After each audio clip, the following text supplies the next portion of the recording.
우리가 세상에서 특별히 너희에 대하여 하나님의 거룩함과 진실함으로 행하되 육체의 지혜로 하지 아니하고 하나님의 은혜로 행함은 우리 양심이 정언하는다니 이것이 우리의 자랑이라. 오직 너희가 읽고 아는 것 외에 우리가 다른 것을 쓰지 아니하노니 너희가 완전히 알기를 내가 바라는 것은 너희가 우리를 부분적으로 알았으나 우리 주 예수의 날에는 너희가 우리의 자랑이 되고 우리가 너희의 자랑이 되는 것이라.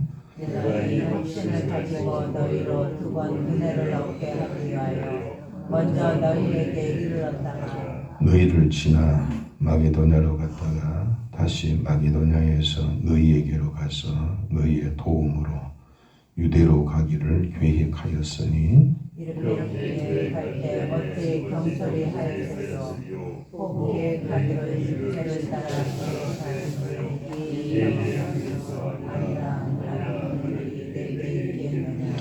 하나님은 미쁘시니라.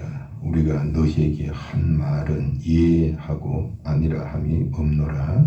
우리 보이나와 실로아노와 디모데로 말미암아 너희 가운데 선포된 하나님의 아들 예수 그리스도는 예하고 아니라 하지 아니하시니 그에게는 예만 되었느니라. 하나님의 약속은 얼마든지 그리스도 안에서 이해가 되니 그런즉 그로 말미암아 우리가 아멘하여 하나님께 영광을 돌리게 되느니라. 우리를 너희와 함께 그리스도 안에서 굳건하게 하시고 우리에게 기름을 부으신 이는 하나님이시니 그가 또한 우리에게 인치시고 보정으로 우리 마음에 성령을 주셨느니라. 아멘. 참 고린도 교회는 바울의 마음을 많이 아프게 한 그런 교회입니다. 유대에서 좀 거짓된 그런 사람들이 들어와서 고린도 교회의 교인들을 선동을 하자 여러 사람들이 그 선동에 미혹되어져서 이 바울의 그러한 가르침 그런 것에 대하여서 반발을 하기도 했습니다. 그래서 이제 바울이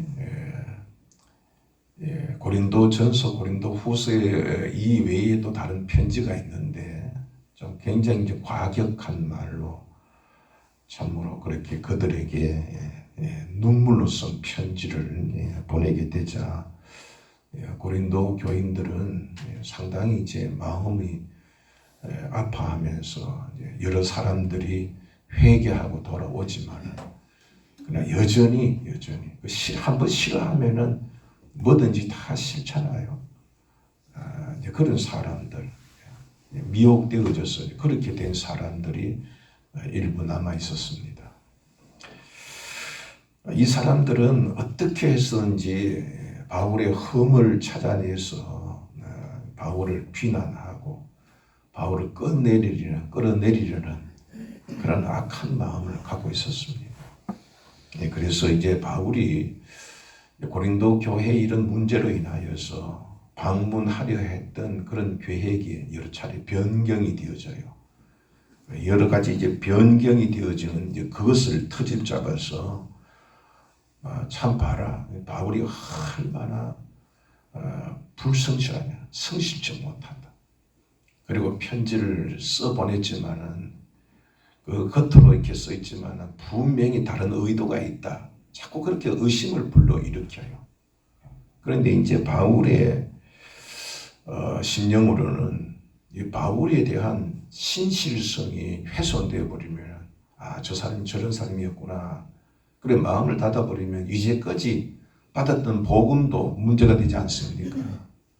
또 앞으로도 문제가 생기고 그럼 고린도 교회가 이제 완전히 자라게 넘어질 수도 있어요. 그래서 이제 바울은 이 일을 좀 바로잡아야 되겠다. 그런 뜻으로 이제 오늘 본문에 있는 이 내용을 기록하게 된 것입니다. 그래서 이 바울이 이 방문을 하겠다는 것이 이제 좀 여러 가지 번복이 되어졌던 이제 그런 이렇게 계획이 변경되었던 그 이유는 자기 자신이 신실치 못함이 아니라 고린도 교회를 위한 것이었다.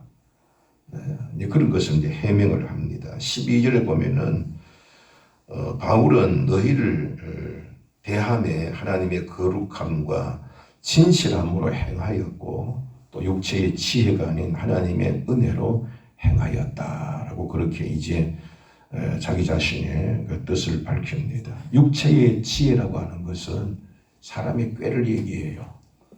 그러니까 이제 이 변경된 것이 자기의 이해관계에 의해서 그렇게 변경된 것이라고 그들은 얘기하고 있잖아요. 그렇게 한 게 아니다.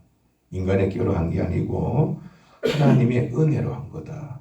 하나님의 성령의 인도하심을 받아서 한 것이다.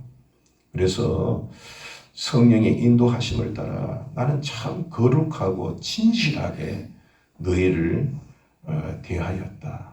결코 내가 사사롭게 내 생각, 내 이해관계에 맞춰서 그렇게 방문 계획을 바꾼 것은 아니다. 그렇게 해명을 합니다. 그렇기 때문에 바울은 내가 양심을 비추어도 부끄럽지 아니할 뿐만 아니라 내가 이렇게 진실하고 거룩하게 성령을 따른 것은 내가 자랑스럽게까지 생각한다. 그렇게 얘기한 것이죠. 성령을 따라서 양심껏 행하였다면 하나님 앞에서나 사람 앞에서 떳떳할 수가 있겠죠. 여러분 우리들도 어디 가서든지 하나님 앞에서든지 교회 앞에서든지 사람 앞에서든지 떳떳할 수 있도록 양심에 부끄럽지 않게 그렇게 성령의 인도하심을 따라 그래 행할 수 있게 되기를 주님의 이름으로 축복합니다. 그리고 바울을 비난하는 사람들은 이 바울이 순수치 못하다, 신실하다는 뿐 아니라 이 바울이 쓴 편지 안에도 어떤 이 겉으로 이렇게 써 있지만 분명히 다른 의도가 있다라는 그런 의심을 하고 있었어요. 그래서 이제 그에 대한 해명으로 13절에 바울은 너희들이 읽고 알게 된 것 외에 서신에서 숨겨진 다른 의도가 전혀 없다. 그러니까 끝까지 나를 좀 신뢰해 줘야 되겠다. 그렇게 이제 호소합니다. 14절에서 바울은 너희가 우리를 부분적으로 알았다고 했는데 이 말은 고린도 교회 이 교인들이 모두가 바울을 사도로 존경한 것은 아니었다는 겁니다. 그러니까 일부분만 그 이제 어떤 한 부분만 이렇게 사도로 존경했지만 그러나 또 한 일부는 여전히 바울에 대하여서 의구심을 가지고 있었습니다. 그래서 바울은 이렇게 얘기해요. 주 예수의 날, 즉 예수님 앞에 우리 모두 서는 날이 있겠죠. 예수님이 재림하시는 그 날에는 우리 모두가 주님 앞에 서게 되고 그때는 낱낱이 우리 지금은 우리가 의사를 전달하더라도 뭐 내 속에 있는 얘기를 다 이렇게 얘기할 수도 없고 얘기한다고 해서 다른 사람이 또 그것을 알 수도 없고 또 받아들이지도 못하는 경우가 많잖아요. 그러나 하늘나라에 올라갈 때에는 안 가르쳐줘도 다 서로 이렇게 알게 됩니다. 그때는 다 밝혀집니다. 밝혀집니다. 그런데 그때에 가서 이게 잘못되었구나. 그때 이게 내가 잘못 알았구나. 그러면 마음 아프잖아요. 때로는 그것을 이런 사실을 내가 적대시해서는 근데 부끄러운 일이 되잖아요. 바울은 그때 예수님 앞에 섰을 때에 서로가 자랑이 되어야 되지 않겠어요? 그렇게 되기를 바랐는데 그렇게 되지 않고 하늘에 올라가서도 알고 보니까 저 사람이 나를 저렇게 사랑했는데 저 사람은 오히려 나를 대적했구나. 또 거꾸로 저 사람이 나를 사랑했는데 내가 대적했구나. 그렇게 되면 서로 자랑할 일이 없고 부끄러움밖에 없겠죠. 그래서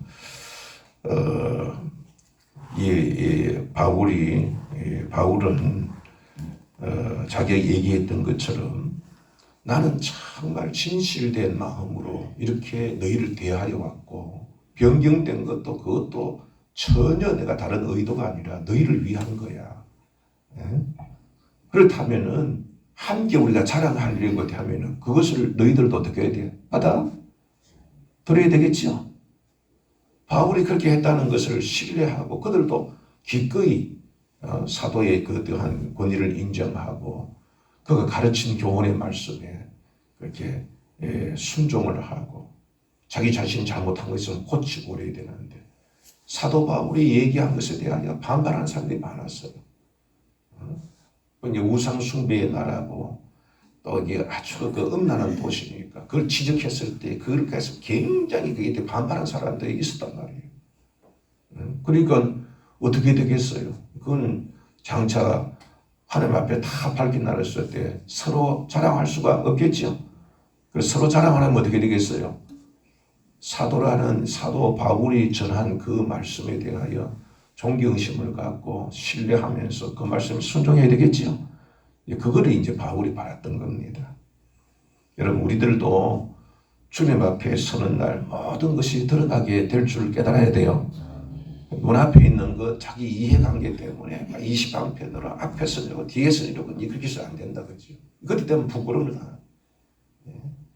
우리 모두가 주님 앞에 서는 날 그때는 다 밝혀질 것이니까 우리가 사는 이 삶 속에서 이 신앙생활 하는 데에도 서로가 신뢰감을 줄 수 있고 또 신뢰를 하고 해서 그렇게 하는 말씀대로 순종하는 삶을 살아야 성장하게 되어지고 나중에 서로 나 저 목사님 때문에 내가 은혜 받았어.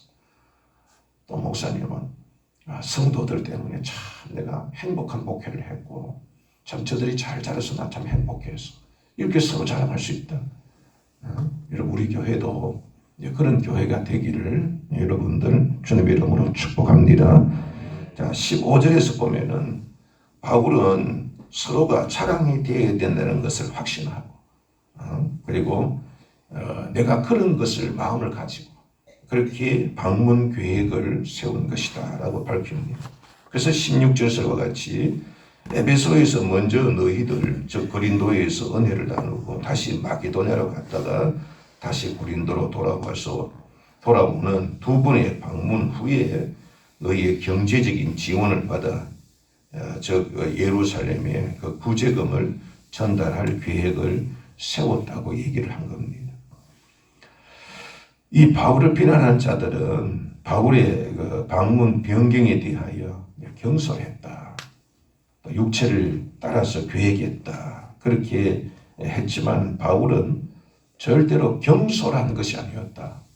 그냥 이렇게 생각해보면 이랬다 저랬다 그렇게 한 것이 결코 아니었다.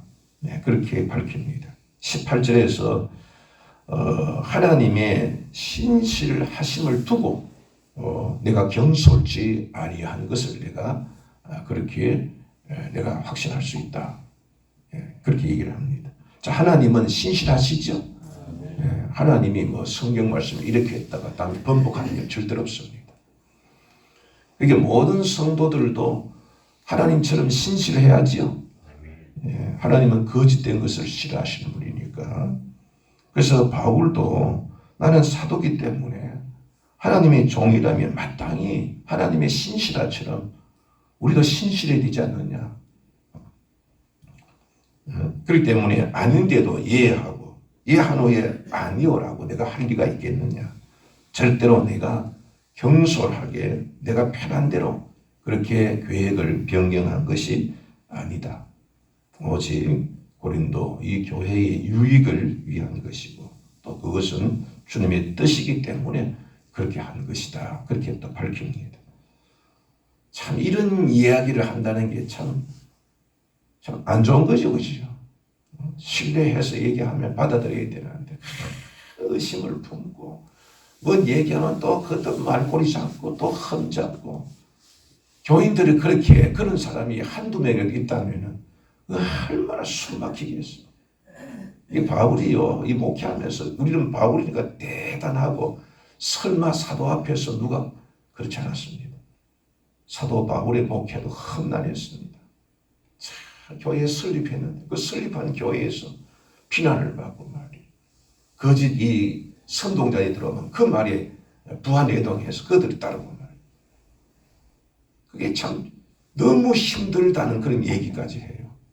목회가 원래 그런 것이지만은 이 바울도 그렇게 고난을 많이 겪었습니다. 자, 바울은 19절에서 다시 그의 신실함은 예수 그리스도의 신실함에 근거합니다.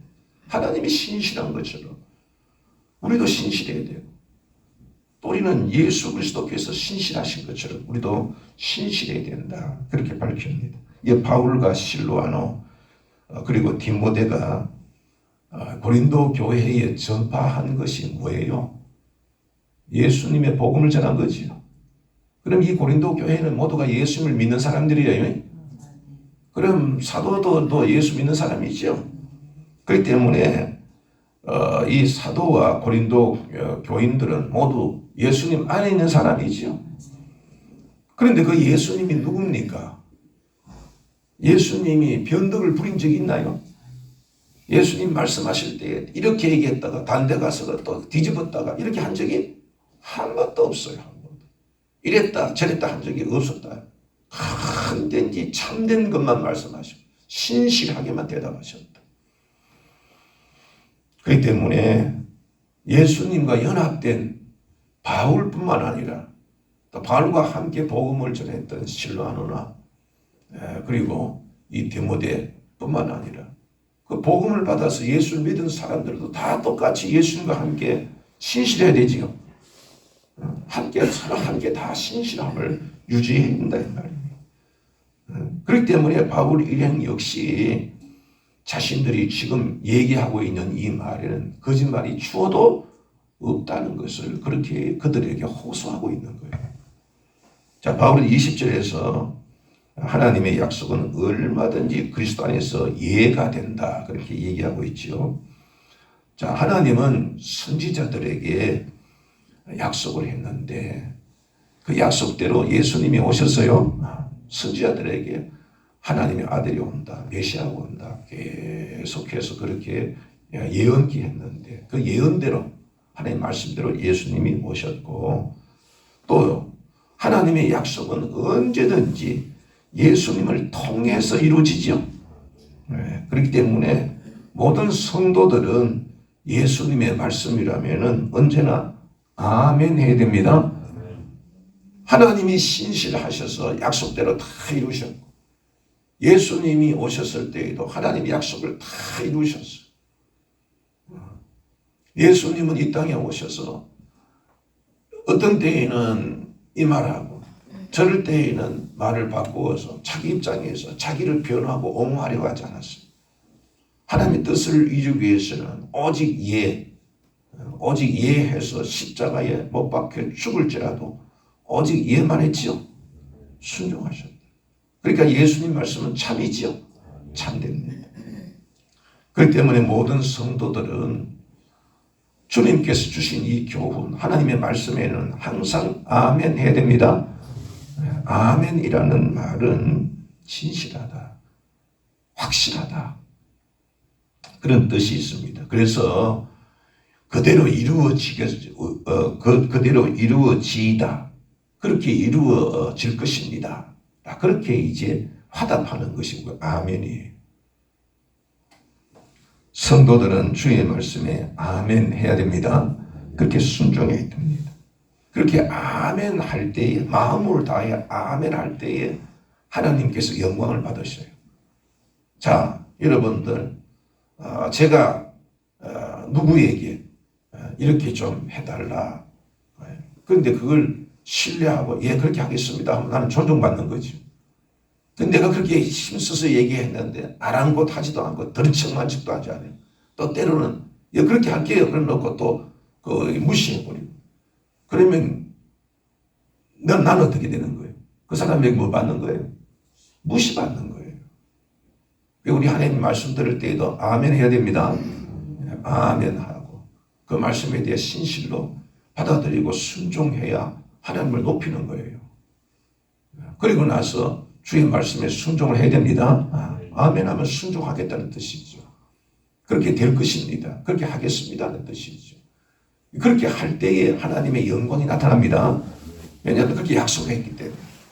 하나님께서 그렇게 이제 일을 이루심으로 하나님의 영광을 드러내게 하는 것이죠.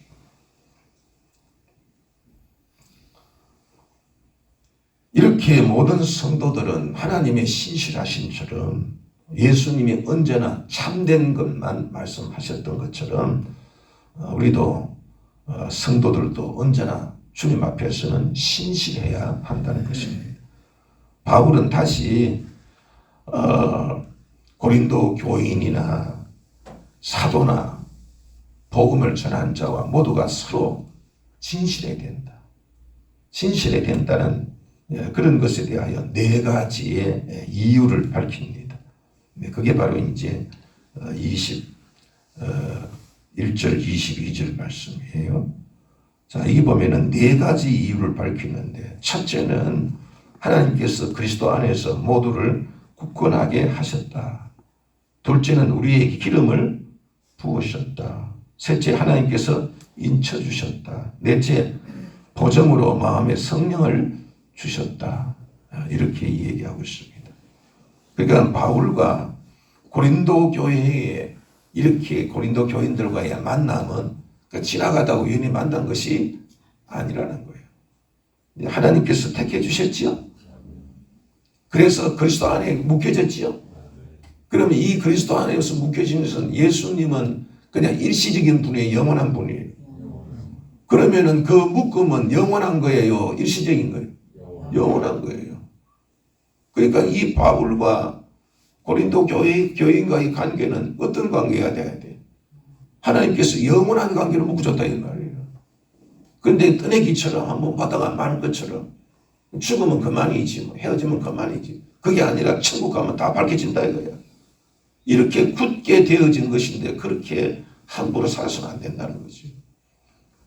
둘째는 여기 보면은 기름을 부으셨다는데, 기름을 부을 때는 하나님께서 일시키려고 기름 붓는 거예요. 직분을 주는 거예요. 그리스도. 그러니까 선지자나 왕이나 제사장에 기름 붓죠. 그냥 너 이름을 가지라는 게 아니라 일 중에 일을 하게 하기 위하여 기름을 부어줘요. 그러니까 그 기름 부음 받아 온 분이 누구예요? 예수님이시죠. 그러니까 우리 모든 성도들은 예수 안에서 함께 기름 부음 받았어요. 그래서 우리는 예수님의 일에 참여해야 돼요. 작은 예수가 되어져서 다 예수님처럼 살아야 돼. 예수님을 따라야 돼. 단문을 쏙 받아먹고 복만 받고 나는 구제하고 전도하고 성경에 난 몰라. 그게 아니고 주님의 일에 참여해야 돼. 그 이유에서 우리 하나님께서 우리를 택하셨다. 셋째는 하나님께서 인쳐주셨다. 인이라는 것은 뭐예요? 소 같은 거 이렇게 있을 때에 섞이지 않도록 내 소매 이렇게 인을 쳐서 내 것이라고 한 것처럼 너희는 내 거야. 세귤라야. 내 가장 소중한 보물이야. 그렇게 하나님께서 우리 인치해 주셨다는 거예요. 네 번째로는 거기에 대한 보정으로 우리의 마음에 뭘 주셨다? 성령을 주셨다. 이 성령이 최종적으로 성령은 인치신 것이 무엇인지 우리가 볼 수 없지만 성령은 우리 마음에 계시죠. 이 성령 하나만 하더라도 확실하게 너는 내 것이야. 내가 너에게 기름을 부은 거야. 너희는 영원히 견고하게 예수 안에서 서로 묶여 있는 거야. 그것에 대한 보증이다. 보증. 성령을 주신 것은 우리가 우리 안에 예수가 계시다는 증거지요. 하나님의 자녀라는 증거지요. 천국을 얻었다는 증거지요. 이런 확실한 것이 있는데 어찌 그렇게 서로 엄분이 신뢰하지 못하여서 서로 반목하고 그렇게 하느냐. 그렇게 해서 안 됩니다. 영원한 외주이고 하늘나라 올라서는 다 밝히 드러날 것입니다. 주님 앞에 다 드러나게 될 것입니다. 그렇게 의심할 수가 있겠나. 그러니까 서로 신뢰해야 된다. 그렇게 해서 서로의 자랑이 되게 해야 된다. 이제 그렇게 얘기한 건데. 고린도 교회에는 뭐 어느 교회도 그렇게 했죠. 어느 교회 정말 이렇게 목회자에 대하여 존경심을 갖고 목회자의 가르침에 대하여서 이렇게 순수하게 받아들이고 순종하려는 자가 있는가 하면은 몇 명 되지 않더라도 그냥 조그만 일에도 한 번 불만을 가지면 터집잡고 또 성도 간에도 그런 사람이 성도 간에도 그것이 결국은 어떻게 돼요? 하나님의 교회에 영향이 있지요. 결국은 교회의 문제를 이야기시키고 저기 저 신천지가 바로 산 옮기는 전략이 바로 그거예요. 목회자의 흠을 잡아서 목회자를 흠 없는 사람이 어디 있겠습니까?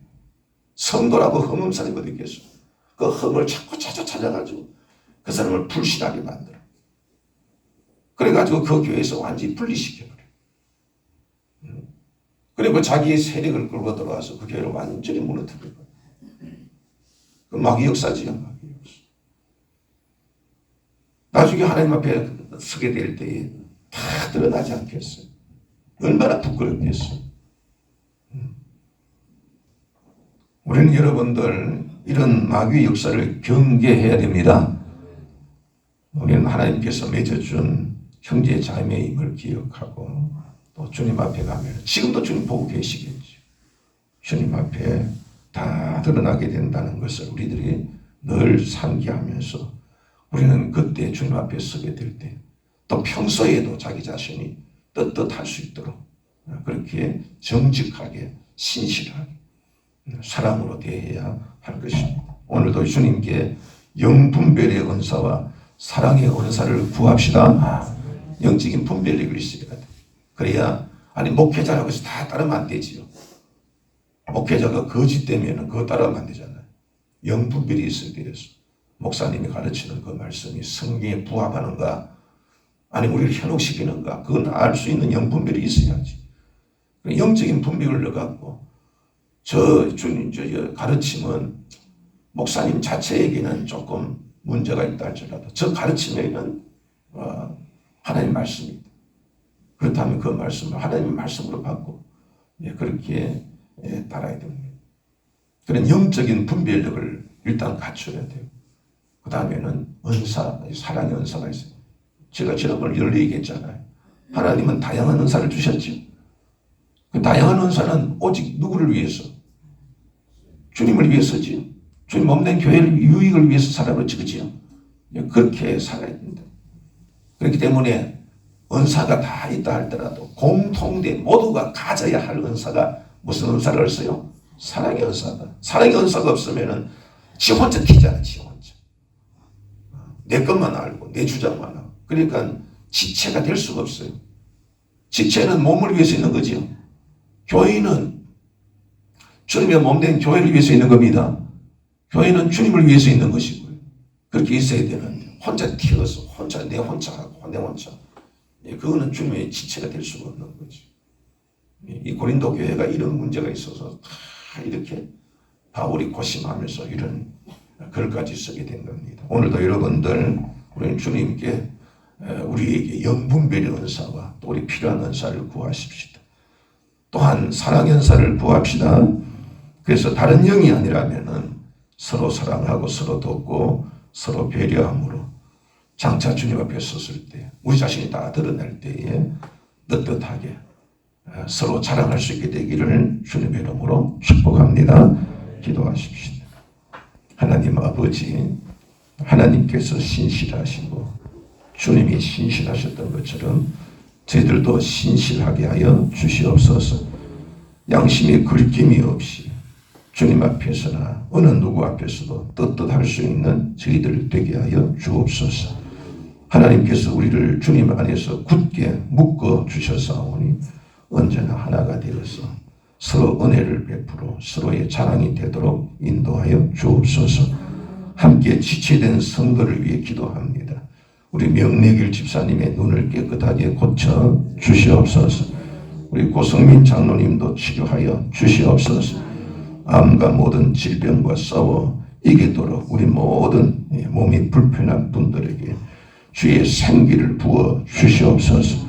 의미 있는 추수감사절이 되게 하시며 축자가 되는 찬양되게 되게 하여 주옵시고 예배당 건축이 은혜롭게 진행되도록 도와주옵소서. 우리 대한민국이 공의에 세워지는 나라 되도록 도와주옵소서. 오늘도 주님 앞에서 그리고 주님과 함께하는 진실되고 거룩한 날이 되도록 복 주옵소서. 예수님 이름으로 축복하고 기도합니다. 아멘.